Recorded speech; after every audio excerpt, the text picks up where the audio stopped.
परिचय। प्रिया, तुम इन तीलियों के साथ क्या कर रही हो? मैं इन तीलियों की सहायता से अलग अलग तरह की आकृतियां बना रही हूँ। देखो, मैंने एक समांतर चतुर्भुज बनाया है।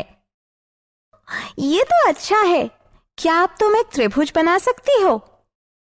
हाँ, मैं बना तो सकती हूँ, पर अब मेरे पास सिर्फ 2 तीलियां बची हैं। कोई समस्या नहीं, तुम अब भी एक त्रिभुज बना सकती हो। लेकिन कैसे? ये तीलियां मुझे दो। देखो, अब दोनों आकृतियों का आधार एक ही है। हाँ, यह तो बहुत आसान था। आओ, इस अध्याय में हम ऐसी ही और भी आकृतियों के बारे में जानते हैं।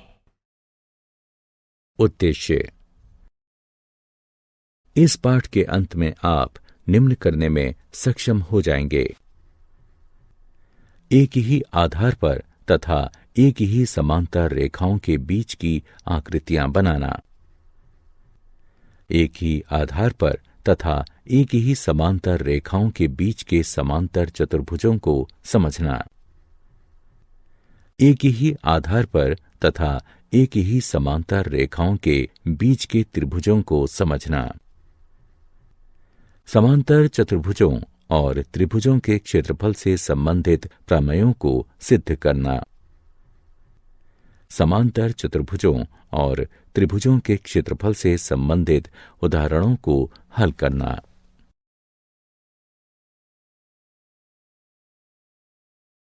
परिभाषाएं। किसी भी समतल क्षेत्र के विस्तार अथवा उसकी माप को उस क्षेत्र का क्षेत्रफल कहते हैं। और क्या आप जानते हैं कि समतल क्षेत्र क्या है? किसी समतल का वह भाग जो किसी बंद आकृति के अंदर हो, वह उसी आकृति का समतल क्षेत्र कहलाता है। 2 सर्वांग सम आकृतियों के क्षेत्रफल समान होते हैं, लेकिन समान क्षेत्रफल वाली आकृतियां सर्वांग सम हों, यह आवश्यक नहीं है। किसी आकृति के क्षेत्रफल को AR से भी दर्शाया जा सकता है। उदाहरण के लिए, त्रिभुज ABC का क्षेत्रफल के स्थान पर AR ABC भी लिखा जा सकता है।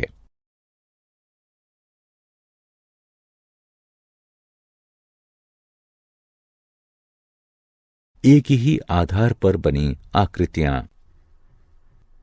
इस आकृति की ओर देखिए।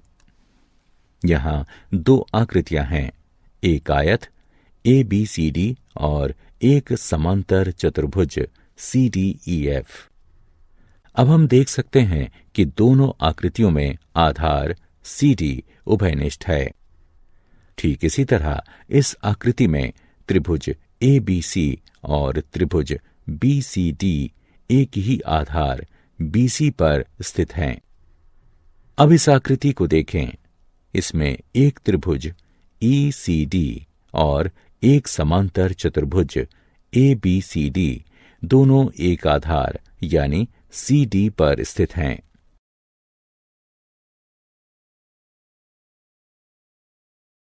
एक आधार और एक ही समांतर रेखाओं के बीच की आकृतियां। अब इस आकृति की ओर देखें। हम देख सकते हैं कि समांतर चतुर्भुज ABEC तथा समांतर चतुर्भुज ABFD में आधार AB उभयनिष्ठ है। साथ ही समांतर चतुर्भुज ABEC के शीर्ष C और E जो भुजा AB के सम्मुख हैं तथा समांतर चतुर्भुज ABFD के शीर्ष D और F जो भुजा AB के सम्मुख हैं, एक ही भुजा CF पर हैं जो AB के सम्मुख है। इसलिए हम कह सकते हैं कि दोनों समांतर चतुर्भुज एक ही आधार AB पर तथा एक ही समांतर रेखाओं AB तथा CF के बीच स्थित हैं। ठीक इसी तरह इस चित्र में ADB तथा ACB दोनों त्रिभुज एक ही आधार ए बी पर तथा एक ही समांतर रेखाओं ए बी तथा डी सी के बीच स्थित हैं। इसलिए दो आकृतियां यदि एक ही आधार पर स्थित हैं और उभयनिष्ठ आधार के सम्मुख स्थित उनके शीर्ष एक ऐसी रेखा पर स्थित हैं जो आधार के समांतर हैं, तो वो आकृतियां एक ही आधार और एक ही समांतर रेखाओं के बीच की आकृतियां कहलाएंगी। एक ही आधार और एक ही समांतर रेखाओं के बीच स्थित समांतर चतुर्भुज। प्रमेय। एक ही आधार और एक ही समांतर रेखाओं के बीच स्थित समांतर चतुर्भुजों के क्षेत्रफल समान होते हैं। आइए इस प्रमेय को सिद्ध करें। दिया गया है दो समांतर चतुर्भुज ए बी ई सी और ए बी एफ डी जो एक ही आधार ए बी तथा एक समांतर रेखाओं ए बी और सी एफ के बीच स्थित हैं। हमें यह सिद्ध करना है कि ए बी ई सी का क्षेत्रफल बराबर है ए बी एफ डी के क्षेत्रफल के। त्रिभुज ए डी सी और त्रिभुज बी ई एफ में कोण ए सी डी बराबर है कोण बी ई एफ के, क्योंकि ये समांतर रेखाओं ए सी सर्वांगसम बी ई तथा त्रियक रेखा सी एफ के संगत कोण हैं। इसे समीकरण 1 से चिन्हित कीजिए। कोण ए डी सी बराबर है कोण बी एफ ई के, क्योंकि ये समांतर रेखाओं ए डी सर्वांगसम बी एफ तथा त्रियक रेखा सी एफ के संगत कोण हैं। इसे समीकरण 2 से चिन्हित कीजिए। इसलिए त्रिभुज के कोण योग गुण के अनुसार कोण सी ए डी बराबर है कोण ई बी एफ के। इसे समीकरण 3 से चिन्हित कीजिए। साथ ही ए सी बराबर है बी ई के। ये समांतर चतुर्भुज ए बी ई सी की सम्मुख भुजाएं हैं। इसे समीकरण 4 से चिन्हित कीजिए। इसलिए ए एस ए नियम द्वारा समीकरण 1, 3, 4 का प्रयोग करते हुए त्रिभुज ए डी सी और त्रिभुज बी ई एफ सर्वांगसम हैं। जो कि सर्वांगसम आकृतियों के क्षेत्रफल समान होते हैं, इसलिए ए डी सी का क्षेत्रफल बराबर है बी ई एफ के क्षेत्रफल के। इसे समीकरण 5 के रूप में चिन्हित कीजिए। अब ए बी ई सी का क्षेत्रफल बराबर है ए डी सी के क्षेत्रफल जमा ए बी ई डी के क्षेत्रफल के। हम जानते हैं कि ए डी सी बराबर है बी ई एफ के। इसलिए हम इसे इस तरह भी लिख सकते हैं कि समीकरण 5 का उपयोग करते हुए ए बी ई सी का क्षेत्रफल बराबर है बी ई एफ के क्षेत्रफल जमा ई डी ए बी के क्षेत्रफल के, जो ए बी एफ डी के क्षेत्रफल के बराबर है। इसलिए समांतर चतुर्भुज ए बी ई सी तथा ए बी एफ डी दोनों के क्षेत्रफल बराबर हैं।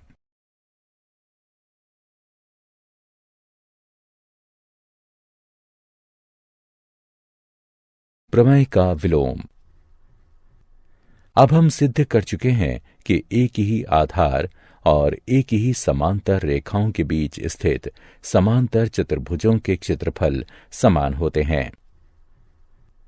इस प्रमेय का विलोम भी सत्य है, जिसके अनुसार एक ही आधार पर स्थित समान क्षेत्रफल वाले समांतर चतुर्भुज एक ही समांतर रेखाओं के बीच स्थित होते हैं।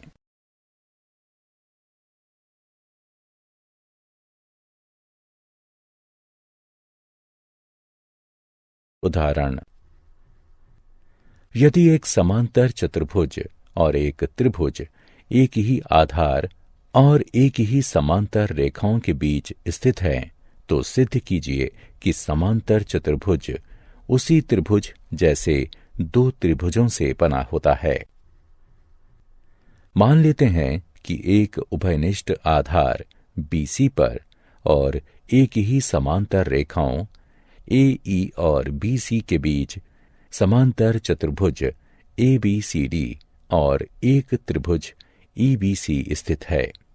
अब सिद्ध करते हैं कि समांतर चतुर्भुज ABCD त्रिभुज EBC जैसे दो त्रिभुजों से बना है। रचना। रेखा AC खींचिए। चूंकि विकर्ण AC समांतर चतुर्भुज को दो बराबर भागों में बांट रही है, इसलिए समांतर चतुर्भुज ABCD त्रिभुज ABC से दुगना है। किंतु त्रिभुज ABC और EBC एक ही आधार BC और एक ही समांतर रेखाओं AE और BC के बीच स्थित हैं, इसलिए वह दोनों समान हैं। इसलिए समांतर चतुर्भुज ABCD त्रिभुज EBC जैसे दो त्रिभुजों से बना है। इति सिद्धम। एक समलंब ABCD है, जिसमें AB सर्वांग सम है DC के। विकर्ण AC और BD एक दूसरे को O पर काटते हैं। सिद्ध कीजिए कि त्रिभुज AOD का क्षेत्रफल त्रिभुज BOC के क्षेत्रफल के बराबर है। हल। यह देखा जा सकता है कि त्रिभुज DAC और त्रिभुज DBC एक ही आधार DC पर और एक ही समांतर रेखाओं AB और CD के बीच स्थित हैं। इसलिए त्रिभुज DAC का क्षेत्रफल बराबर है त्रिभुज DBC के क्षेत्रफल के। अर्थात त्रिभुज DAC का क्षेत्रफल घटा त्रिभुज DOC का क्षेत्रफल बराबर त्रिभुज DBC का क्षेत्रफल घटा त्रिभुज DOC का क्षेत्रफल। और इस प्रकार त्रिभुज AOD का क्षेत्रफल त्रिभुज BOC के क्षेत्रफल के बराबर है।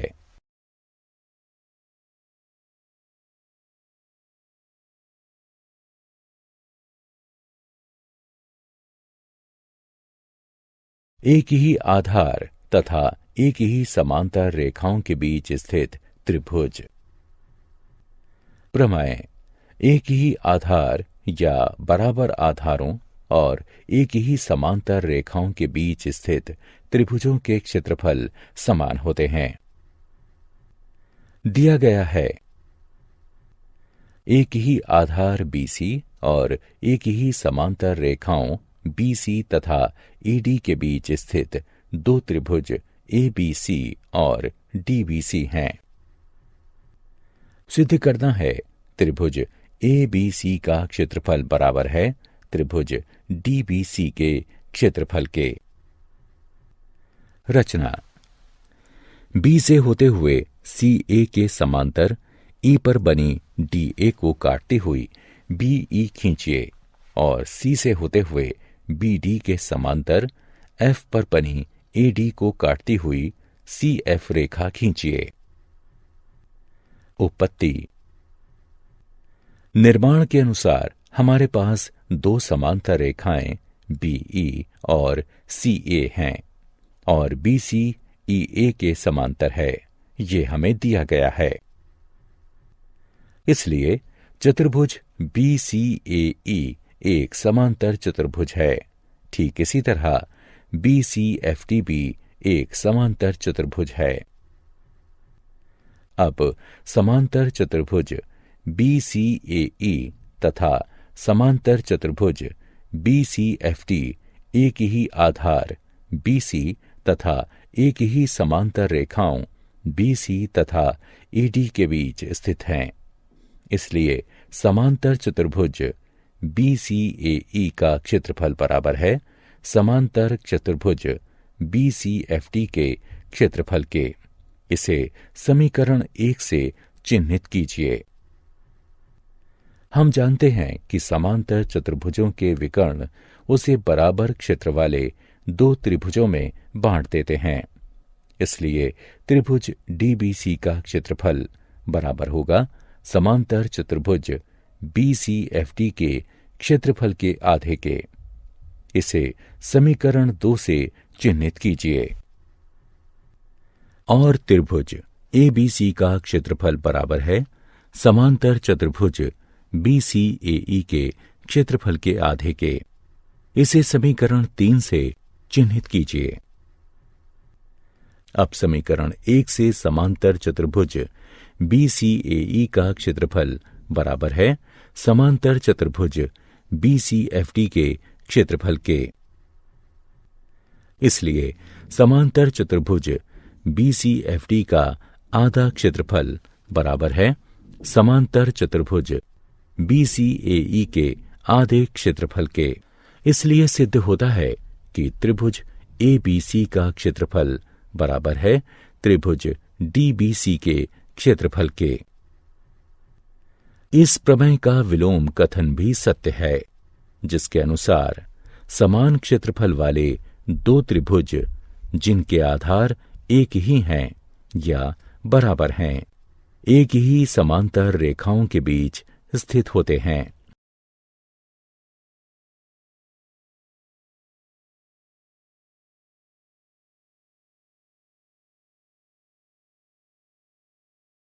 उदाहरण, एक त्रिभुज ABC में E माध्यिका AD का मध्य बिंदु है। सिद्ध कीजिए कि त्रिभुज BED का क्षेत्रफल बराबर है 1/4 त्रिभुज ABC के क्षेत्रफल के। हल दिया गया है AD त्रिभुज ABC की माध्यिका है, इसलिए यह त्रिभुज ABC को बराबर क्षेत्रफल वाले दो त्रिभुजों में बांटेगा। इसलिए त्रिभुज ABD का क्षेत्रफल बराबर है त्रिभुज ACD के क्षेत्रफल के। इसके अनुसार त्रिभुज ABD का क्षेत्रफल बराबर है 1/2 त्रिभुज ABC के क्षेत्रफल के। इसे समीकरण 1 से चिन्हित करें। त्रिभुज ABD में AD का मध्य बिंदु E है, इसलिए BE माध्यिका है। इसलिए त्रिभुज BED का क्षेत्रफल बराबर है त्रिभुज ABE के क्षेत्रफल के। अर्थात त्रिभुज BED का क्षेत्रफल बराबर है 1/2 त्रिभुज ABD के क्षेत्रफल के। अर्थात समीकरण 1 के अनुसार त्रिभुज BED का क्षेत्रफल बराबर है 1/2 गुणा 1/2 त्रिभुज ABC के क्षेत्रफल के, जिससे यह सिद्ध होता है कि त्रिभुज BED का क्षेत्रफल बराबर है 1/4 त्रिभुज ABC के क्षेत्रफल के।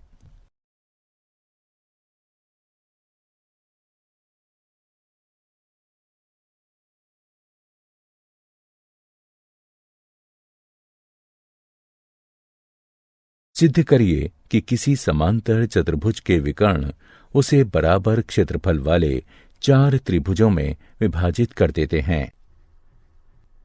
हल। हम जानते हैं कि समांतर चतुर्भुज के विकर्ण एक दूसरे को समद्विभाजित करते हैं।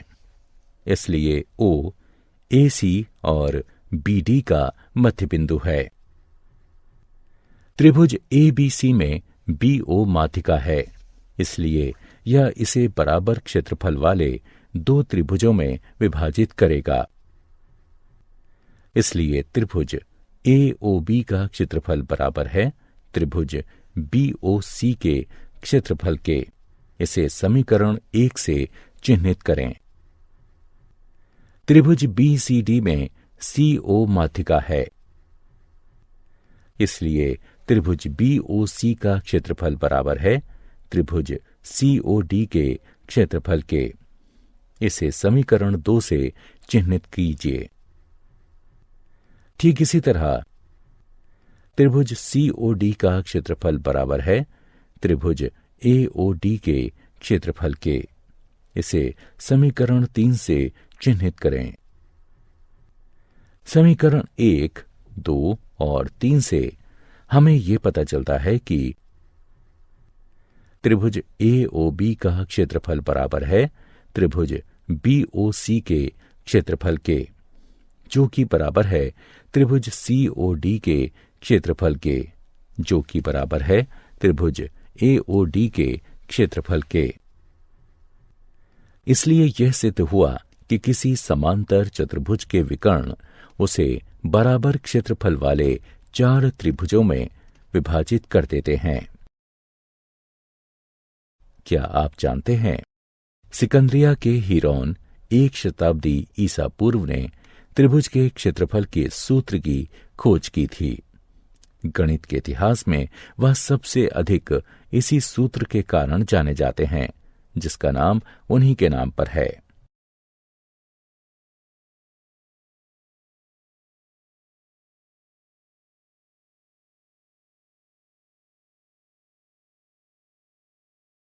सारांश। आइए हमने जो कुछ सीखा है उसे संक्षेप में दोहराएं।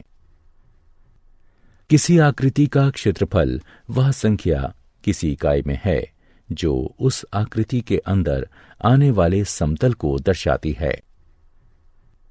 2 सर्वांग सम आकृतियों के क्षेत्रफल बराबर होते हैं, लेकिन इस कथन का विलोम भी सही हो ये आवश्यक नहीं है। 2 आकृतियां यदि एक ही आधार पर स्थित हैं और उभयनिष्ठ आधार के सम्मुख स्थित उनके शीर्ष एक ऐसी रेखा पर स्थित है जो आधार के समांतर हैं, तो वो आकृतियां एक ही आधार और एक ही समांतर रेखाओं के बीच की आकृतियां कहलाएंगी। एक ही आधार या बराबर आधारों और एक ही समांतर रेखाओं के बीच स्थित समांतर चतुर्भुजों के क्षेत्रफल बराबर होते हैं। एक ही आधार या बराबर आधारों पर स्थित समान क्षेत्रफल वाले समांतर चतुर्भुज एक ही समांतर रेखाओं के बीच स्थित होते हैं।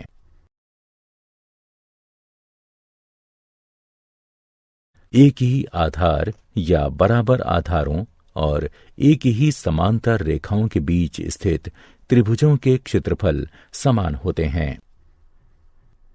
किसी त्रिभुज का क्षेत्रफल उसके आधार और लंब के गुणनफल का आधा होता है। एक ही आधार या बराबर आधारों पर स्थित समान क्षेत्रफल वाले त्रिभुज एक ही समांतर रेखाओं के बीच स्थित होते हैं। एक त्रिभुज की माध्यिका उसे बराबर क्षेत्रफल वाले 2 त्रिभुजों में बांटती है। एक ही आधार या बराबर आधारों पर स्थित समान क्षेत्रफल वाले समांतर चतुर्भुज एक ही समांतर रेखाओं के बीच स्थित होते हैं। एक त्रिभुज की मध्य उसे 2 बराबर क्षेत्रफल वाले त्रिभुज में बांटती है।